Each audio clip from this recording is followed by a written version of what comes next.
oleh nggosok iku sangkane sangka ngesor, sangka kene iki ya to. Sangka kene iki mendhuwur ngene ning karo digletakne ora ngadeg ngene ora apa-apa. Menika pusaka yasa panjenengan badhe kula suceni mbok bilih wonten klentu lan kalepatanipun nyuwun pangapunten. Rehne pusaka Tulungagung sing kena diarani Kanjeng Kyai Dampit iku kan dudu tegese yonine iku dudu isen le, kan alami ya toh, alami. Lah wiwitane wis padhe tau cerita to ning YouTube lah. Iku cara perbawa pangaribawa utawa yonine luwih gedhe. Engko lek sampe ndisiki kuwi le iki kesedot yonine. Dadi iso pudar le. Kalah karo kuwi.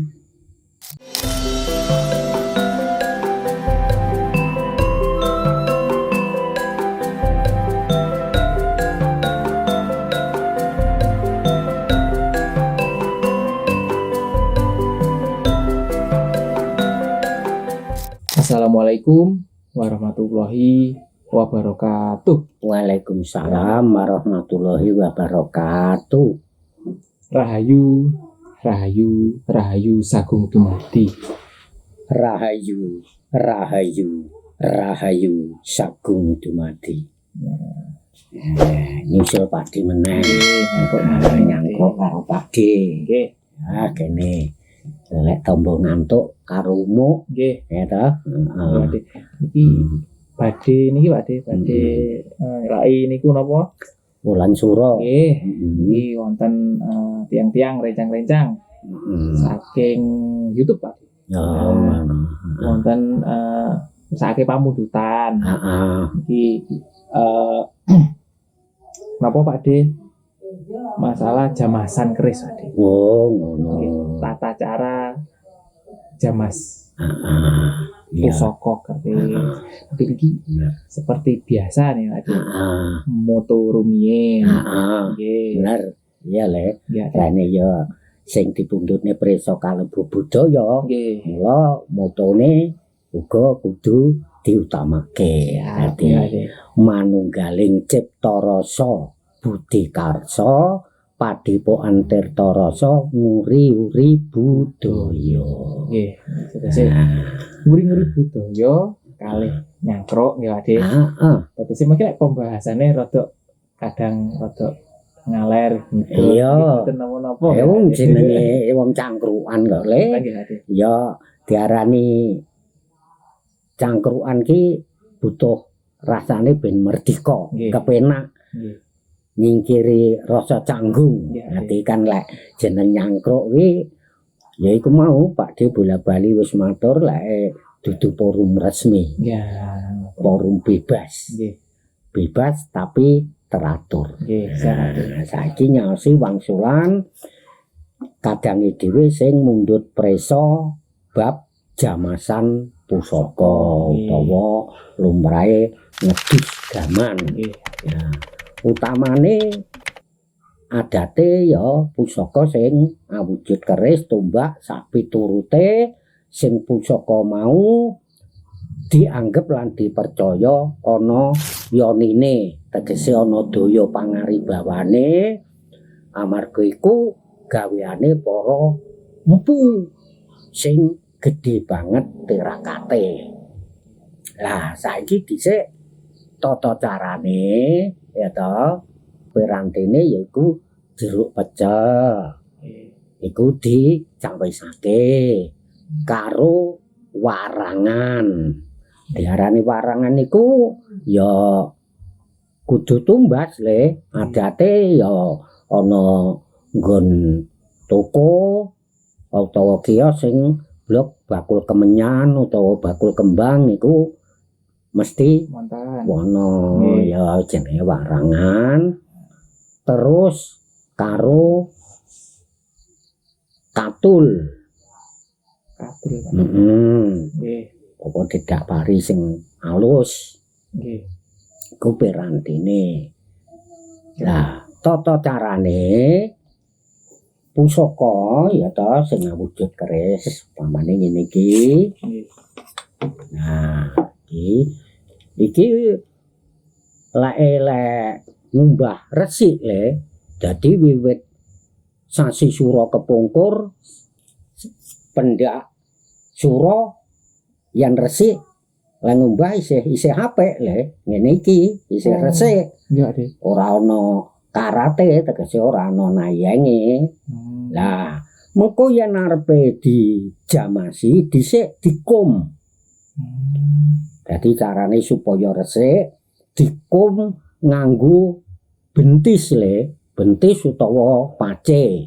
Lek pace iku ya bentis ning sing mateng, ning lek bentise durung mateng, lek iso ya golek sing wis tuwa.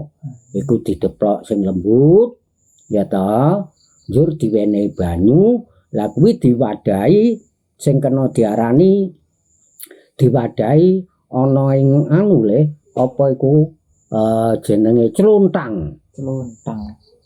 Yen ora ana cluntang, yaiku bumbung pring, ya ta, dijupuk pirang ros. Dadi antarane sing bongkot pucuk kuwi golek sing tutup ros, terus iku dibolong le, dibolong sing amba ngono. Dadi pringe ya kudu gedhe. Ya ta, dikrowok amba. Lah iku nggo ngekum pusakane mau. Lah, yen ora ana bentis, ya ta, iku nggunakake banyu klapa. Banyu klapa iku ya kena. Lah, yen wis ngono iku oleh ngekum ya ta pusaka iki iki jenenge ukirane iki ya dicepot ya ta apa-apane piranti sak liyane pusaka iki ditinggal terus pusakane dikum paling ora supaya ben resik iku gelis-gelise oleh ngekum 2 dina 2 bengi. Minimaling. Kuwi paling gelis 2 dina 2 bengi le. Soale apa? Lek dikum luweh kathek iku mengko diresiki gampang ya ta. Lan yo iso resik temen le kaya ngene iki. Iki Pakde ora ngekum 2 dina 2 bengi. Dadi kadang-kadang sampai banyune kum-kuman iku ya mambu basi ngono le tapi ora apa-apa panjen ya wis ngono kuwi. Mengko yen wis entuk 2 dina 2 bengi yen arepe ngumbah dhisik ya nyandang nganggo sak pangpute yaiku nyuwun marang pangeran ya ta.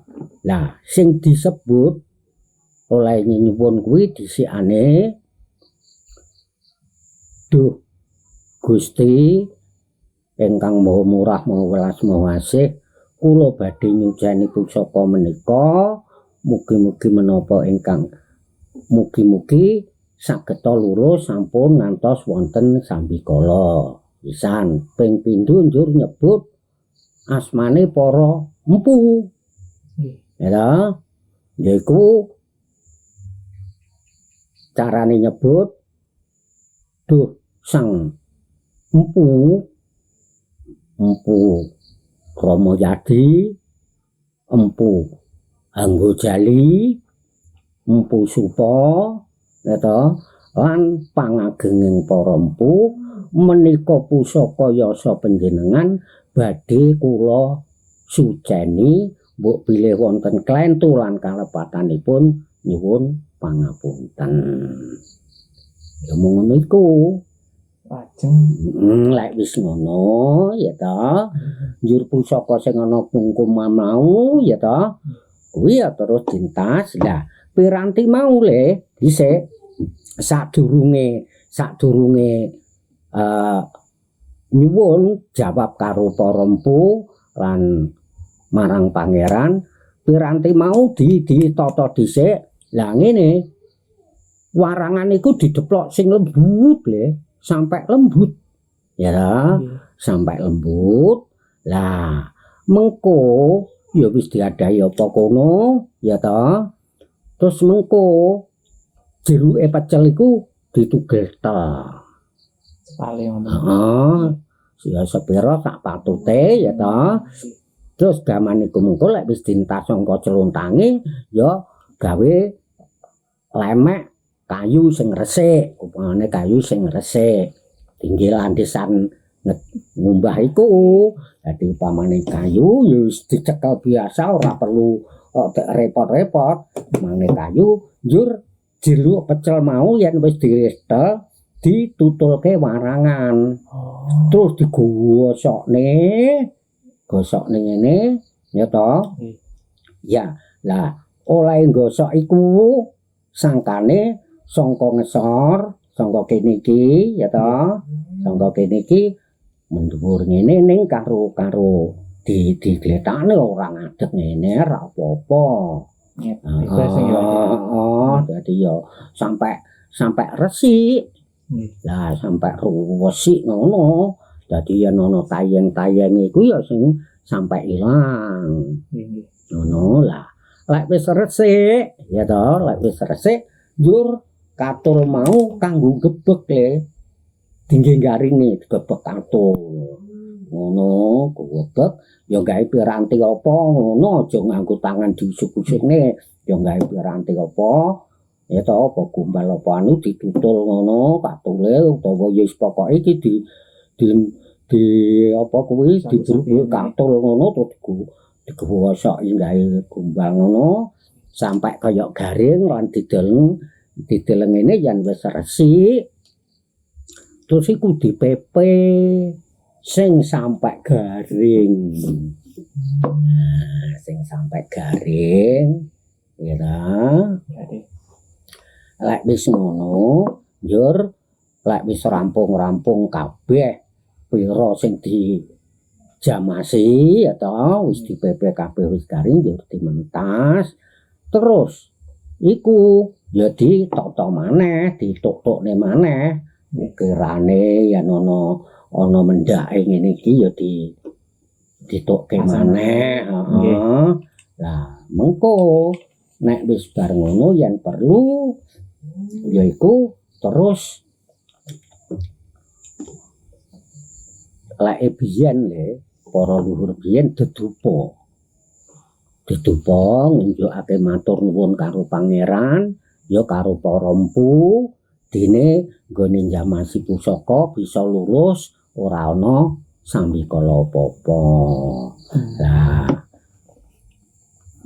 lek wis dadi dedupa mau pirantine ditata yen biyen kan ya mesti gawe kemenyan. Ngono kuwi ana seperangan sing gawe anu seperangan ana sing gawe yuswa. Yuswa iku dupa Cina kae. Heeh, sing kaya kembang api ngono kae.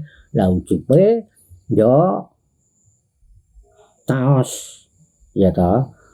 Kula caos dumateng para empu, pangagenging para empu disebut maneh Empu Ramayadi, Empu Anggojali, Empu Supa, ya ta. Nggih matur nuwun dinanggen kula nyuceni pusaka saged lurus mboten wonten sambikala menapa-menapa. Lah menika pinangka tetenger anggen kula matur nuwun. Ya ta, dedaran sekolah rum sakuping Sekar Melati nggih gandhanipun nggih raosipun yen wonten kirang saha lepatipun nyuwun pangapunten. Oh, carane. Iki damel rencana-rencana monggo dilek riyen Pak. Jadi kalau tingali biasanya like kirang nih ya. Iya. Di napa pas ningali video niku tombol like ditekan. Sepindah mawon. Iya. Ya tak suwun ngene le. Ya upama mresani supaya ben paham. Sanak kadang ide sing mresani upama sak video ya sampai rampung sak pembahasan supaya ben cetha. Nggih, Ade. Dadi ora sepotong-sepotong ngono, dadi ora mung ditonton separo, dadi ya sak rampunge bahasan ngono dadi terus Tidak salah paham mungkin ya. kejaba kuwi to, Bu. Kadang-kadang kan iso ana sing sanak kadang sing mundhut presa dalem mergo lem presani Mboten ndak rampung. Heeh, ngono kuwi. Nah, niki kula nyamperso nih ya. Niki niku aku kan ngukum pusaka. Ini kan minimalnya kali dinten. Niki berarti modal sing sae ini. Milaine kapan nih, Pak? Nopo? Kan tanggal setunggal berarti ngekume niku milaine sing sae pas. Nopo? Ngene le. Ya ku mau sing jeneng adat siji desa mawa cara ya to kan saben daerah ora padha. Ning nggih mung Pakde nyaosi ancer-ancer wae. Sing apik sak bubare tanggal 15. Dadi sak durunge tanggal 15, tanggal upamane tanggal 13 apa tanggal 14 ya to iku dikum dhisik. Ano tongko lek tanggal 16 apa 17 pokoke tanggal sing sak bubare tanggal 15 iku apik le ning upama tanggal 15 dat sik ngekum ora masalah. Sing penting ora nganti kentekan tanggal neng sasi sura. Kuwi lah. Ning lek adat mae dhewe kene ya to, adat daerah dhewe kuwi mesti ngenteni sakwise pusaka kanjengan, pusaka kabupaten sak rampunge iku disuceni dijamasi njur lagi sanak sedulur ngekumi gamane kuwi. Soale apa? Ngene le. Rehne pusaka Tulungagung sing kena diarani Kanjeng Kyai Dampit iku kan dudu tegese yonine iku dudu isen le, kan alami ya to, alami. Lah wiwitane wis Pakde tau cerita to ning YouTube lah. Iku cara perbawa pangaribawa utawa yonine luwih gedhe. Engko lek sampe ndisiki kuwi le iki kesedot yonine. Dadi iso pudar le. Kalah karo kuwi. Ngono kuwi. Kuwi lah kok ngono pancen yo dawuhe para leluhur sing wiwit upamane iku sing diparengne njamasi pusaka Tulungagung kuwi ngono. Lah iku wae lho le.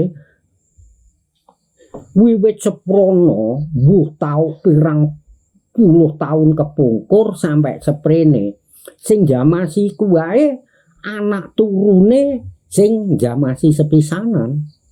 Turune pokok isik duwe turun kabupaten ndak wani ngiyakne wong. Dadi istilahé pomong jupuk wong jaba urung wani. Ngono iku. Dadi iku memang ya anane ngono iku. Mulane yen durung bubar pusaka kabupaten sing di apa itu didelehke ana kanjengan iku durung dijamasi sing wong desa-desa durung wani lho. Iku. Nah, kalau nyempir semalih hasil. Niki napa wonten keharusan kedah maksudnya selama prosesi jamasan napa wonten sesuatu sing wajib dilaksanakan. Maksudnya sing boten pareng diluwat. Ngene le ya. Nggih. Saiki wong jenenge pusaka. Ya. Iku becike upamane nek awake saja ora kepenak utawa piye ya kepenak ora kuwi nek bisa ngagem masker. Masker. dikuwatirne aja sampai watuk utawa wahing yang gaman iku. Nah, alasane nopo Wadik? Alasane ya to. Iki metu dayane, metu yonine. Lah sing gawe biyen iku ngisan iki kanthi sucining rasa le. Nggih. Dadi lek tirakat iku nyuceni rasane ya to nyuwun karo pangeran. Lah iku dhisekne kene iku barang suci. Ya to barang resik. Lek nganti kewahingan utawa kenek pokoke kenek idune si wong kuwi kan sing jelas iki ya sok ndadekne ora apik le nyang wong mau ngono lho. Nyang wong mau ngono. Wong seladine kalau mangsa ngene lho. Kadang-kadang pusaka iku kan ya ora mesti lek lurus ngene iki to le. Lah iku kadang-kadang katule mau ana sing nyempit sithik-sithik turut lekitan. Iku ora kena kok di resi itu didamoni wae ora kena. Iku lek pusakane ampuh le, pusakane iku pancen yonine ampuh sing gawe kumpu sing banget tirakate gedhe. Ora suwe sing damone mau untune gampang protol le. Ngono iku. Iya, iku temenanan. Pokoke sing pusaka empune tuwa tenan le, pusakane atik mijetan. Ngono iku. Mulane ora kena. Wong ya jenenge disesuci. Mulane didamoni wae ora kena wong. Sebab apa? Pak Di ngerti ku pancen Pak Di biyen niku nate ya ngumbahke pusaka wong Pak Di jaman semono durung bisa. Lah, iku ya ngono bareng diterne yang Pak Di karo simbah sing tak suni tulung iku tak delok kan ya iku ana katule sithik-sithik ngono. Iku tak cutiki ngono to tak damoni aku digetah. Le, ngono. Napa Mbah? Aja didamoni. Lan opo? Untune sok gampang protol. Ngono, untukmu mare gampang protol. Ngono. Lah, anane piantun sepuh meling ngono iku kan mesti ana kedadian lho Le. Ngono kuwi, ana kedadian sing biyen-biyen pancen ya ana tenan dadi ngono kuwi.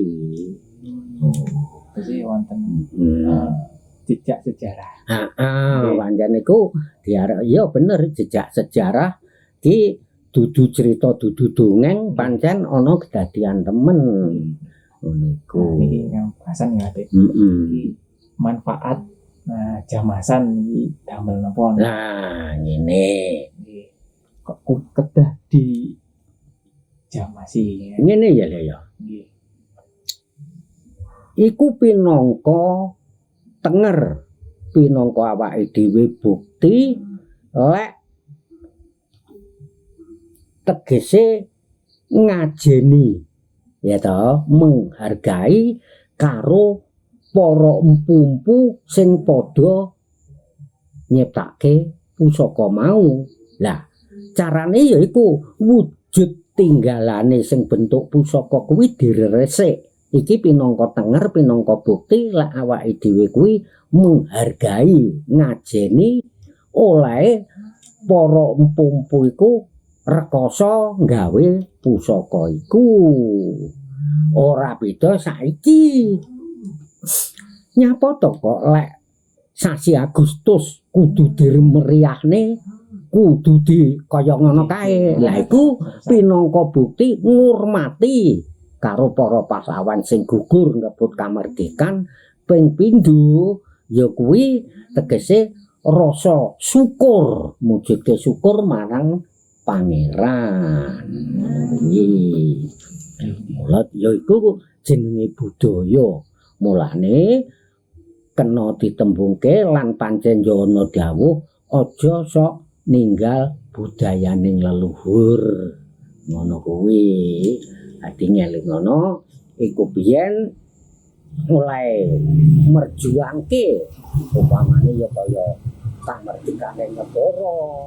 Lek para empu gawene pusaka iku ora segampang kaya gawe arit.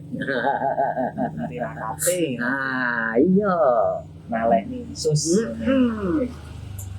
Lan yo pancen jaman kerajaan ya, jaman biyen iku pusaka iku dipeni-peni mergo jaman semono iku nggo pusaka perang ngono iku kanggo pusaka perang mulane jaman semono kok para pumpu sing oleh tugas utawa oleh perintah saka ratu ya bata-batan tirakat ampu-ampuan pusaka.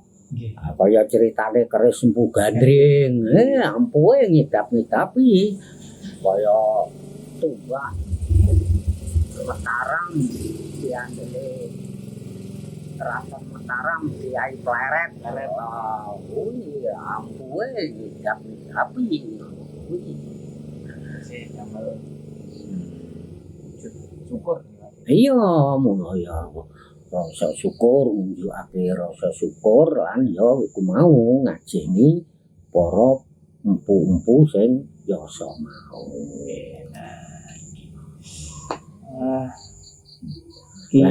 Lanjang ngene le Pakde nambah sithik. Tegese ora ndiwak-ndiwakne karo wesi ora. Wesi iki sarana awake dhewe yaiku iki tenger wujud sing pancen bener-bener ngurmati karo leluhur. Aja sampai padha generasi penerus kuwi aja sampai kelangan lacak, kelangan budaya sing adiluhung. Sawetara ngono dhisik ya Nak, Pakde tak nyuwun pamit. Besok dina sing arep teka muga iso ketemu kabeh ya. Iki matur nuwun Pakde. Ya. Cekap semanten Rahayu. Rahayu Sagung Dumadi. Rahayu Sagung Dumadi.